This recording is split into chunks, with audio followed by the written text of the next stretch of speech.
Good morning students.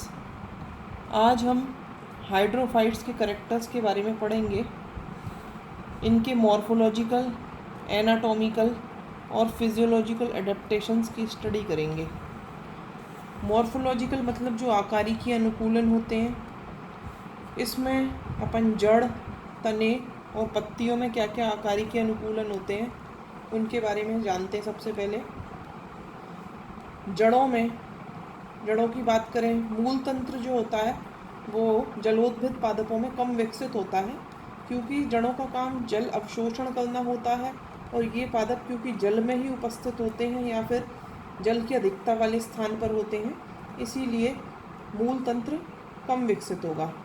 कुछ plant ऐसे होते हैं जैसे सिरेटोफिलम है, साल्विनिया है, अजोला है, इनमें जड़ें पाई जाती हैं।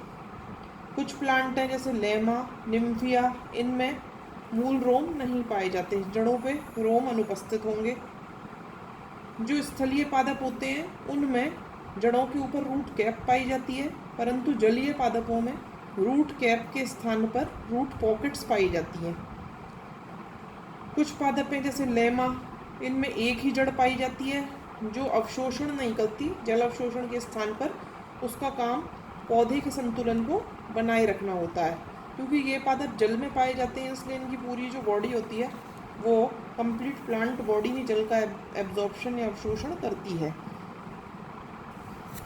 इसके अलावा कुछ पादपों में प्रकाश संश्लेषण तथा श्वसन के लिए जो जड़ें होती हैं वो रूपांतरित हो जाती हैं। जैसे अपन ने सिंघाड़ा देखा हुआ है, सिंघाड़े में जो जड़ें होती हैं वो हरी हो जाती हैं और प्रकाश संश्लेषण का कार्य करती हैं। कुछ जड़ें ऐसी हैं, सामान्य जड़ें, कुछ जैसे जूसिया रेपेंस पादप अपन देखें तो उसमें दो तरह की जड़ें पाई जाती हैं। कुछ तो नॉर्मल जड़ें होती हैं, कुछ स्पंजी संरचना वाली जड़ें होती हैं जो जल की सतह के ऊपर तैरती रहती हैं, वो श्वसन का कार्य करती हैं। ये थी जड़ों की बात। तने में क्या आकारिकी अनुकूलन पाए जाते हैं। जलोद्भिद पादपों में जो तना होता है वो पांडुरित प्रकार का होता है, माने कि लंबा, पतला और पीला सा होता है।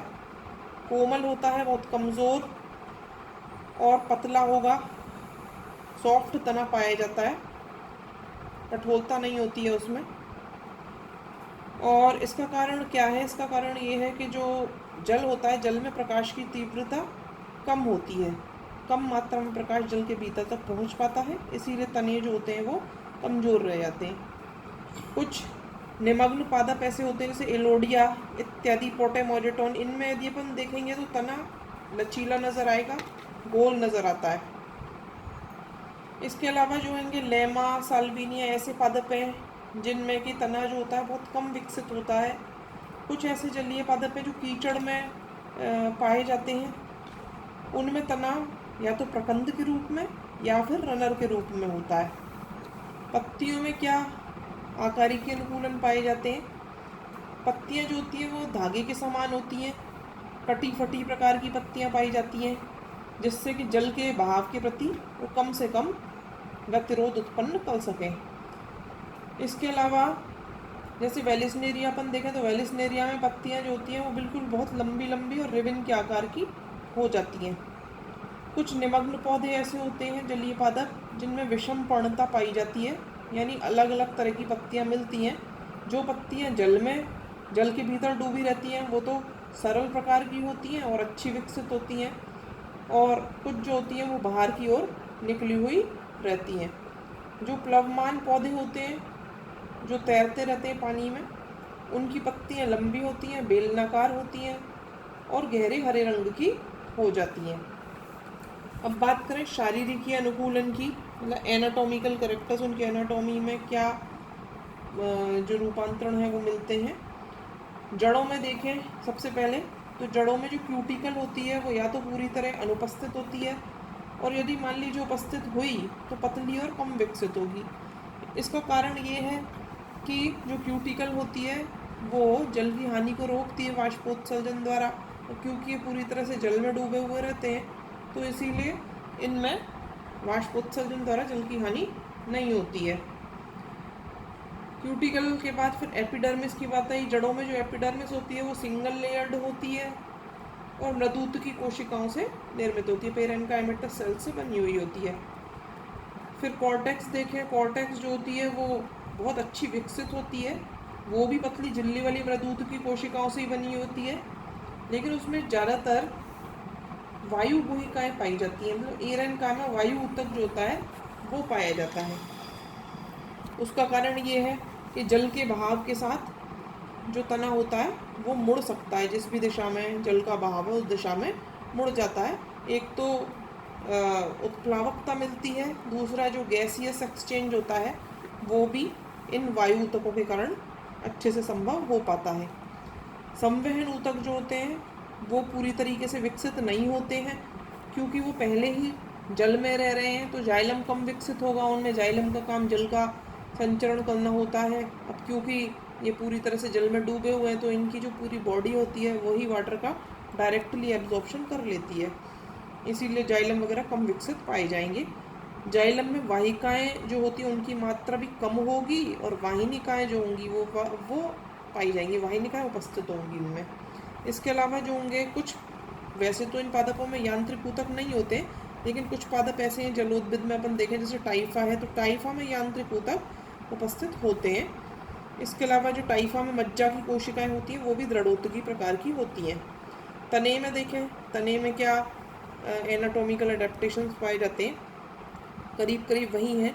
तने में भी क्यूटिकल अनुपस्थित होती है, या फिर कम विकसित होगी, पतली होगी। तने की एपिडर्मिस जो होती है वो भी मृदुत की कोशिकाओं से निर्मित होती है। इसके अलावा जो निमग्न रूप है, जैसे हाइड्रोला पोटेमोजिटॉन देखें, उनमें हाइपोडर्मिस बिल्कुल एब्सेंट होती है, लेकिन जो तैरने वाले रूप है जिन्हें अपन प्लावी रूप कहते हैं, उनमें मृदुत होते हैं, हाइपोडर्मिस मृदुत की होगी। इसके अलावा कॉर्टेक्स जो होगा वो बहुत अच्छा विकसित होगा, वो भी मृदुत की प्रकार का होगा, इसमें भी वायु गुहिकाएं उपस्थित होंगी, और इसकी कोशिकाओं में क्लोरोप्लास्ट पाया जाएगा। जो एंडोडर्मिस होती है वो पाई जाएगी। वेस्कुलर बंडल्स जो होते हैं उनमें बंडल शीत नहीं पाई जाती है, जैसे जीरोफिटिक प्लांट्स होते हैं उनमें तो बंडल शीत उपस्थित होती है, लेकिन हाइड्रोफाइट्स में एब्सेंट होती है।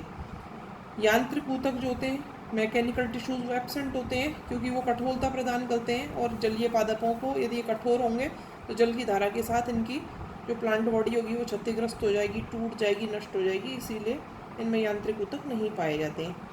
पत्तियों की बात करें तो पत्तियां जैसे एनाकेरस, पोटेमोजिटॉन, इस तरीके के जो निमग्न रूप होते हैं, जो सबमर्ज्ड होते हैं, जो डूबे रहते हैं पानी में, उनमें क्यूटिकल नहीं पाई जाती, एब्सेंट होती है। परंतु जो प्लावी, जो तैरने वाले फ्लोटिंग फॉर्म्स होती हैं, जैसे निम्फिया है, तो उनमें सुविकसित नहीं होती है, तो केवल ऊपर की तरफ ही होगी और पतली होगी, क्योंकि वो हिस्सा जो होगा वो जल के बाहर की तरफ निकला रहेगा।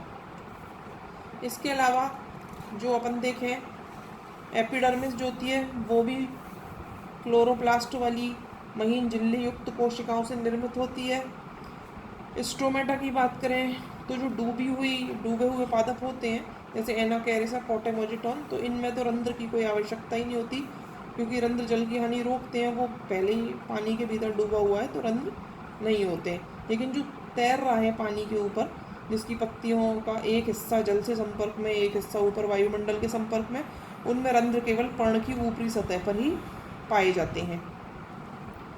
और जो मध्योतक की बात अपन करें तो जो निमग्न पादप हैं, जो सबमर्ज्ड हैं, उनमें मध्योतक अविभेदित होती है, यानी पेलिसेड स्पॉन्जी में विभेदित नहीं रहती, लेकिन जो प्लावी होते हैं जैसे निम्फिया, उनमें हम्ब और स्पॉन्जी में, यानी पेलिसेड और स्पॉन्जी में विभेदन पाया जाता है। इनमें भी वायु गुहिकाएँ उपस्थित होती हैं। वेस्कुलर टिश्यूज जो होते हैं बहुत कम होते हैं, जाइलम और फ्लोएम में विभेदन भी करना कभी कभी बहुत मुश्किल होता है। मैकेनिकल टिश्यूज जो होते हैं, यांत्रिक ऊतक, वो इनमें भी एब्सेंट होते हैं, मजबूती की कोई आवश्यकता नहीं होती। इसके अलावा कुछ जलोद्भिद ऐसे हैं जिनमें बहुत अच्छी पर्णवृंत या पीटियोल्स पाए जाते हैं, उनमें भी जो पर्णवृंत होगा उसको अपन देखें तो उसकी संरचना में भी वही लक्षण होते हैं जो अभी अपन ने तने वगैरह में देखे, कि वायु ऊतक की अधिकता होगी, कोशिकाएं महीन झिल्ली युक्त होंगी, संवहन ऊतकों में विभेदन में कमी होगी, और जो यांत्रिक ऊतक वगैरह जो होंगे वो नहीं पाए जाएंगे। इसके बाद जो है आखिरी चीज़ वो है कार्य की अनुकूलन, जिन्हें फिजियोलॉजिकल अडेप्टेशंस कहते हैं। तो क्योंकि ये जो पादप होते हैं ये जल के भीतर रहते हैं, इनका जो परासरणी दाब का मान होता है वो बहुत कम होता है। इसीलिए जब अपन इन पौधों को जल से बाहर निकालते हैं तो ये शीघ्र ही मुरझा जाते हैं। जो निमग्न पौधे होते हैं उनमें वाष्पोत्सर्जन तो होता नहीं है क्योंकि वो पानी के अंदर डूबे हुए हैं, लेकिन जल किसी न किसी माध्यम से निकलेगा। तो इनमें जल रंध्र होते हैं, तो जल रंध्र के माध्यम से इनमें बिंदु स्राव की प्रक्रिया संपन्न होती है।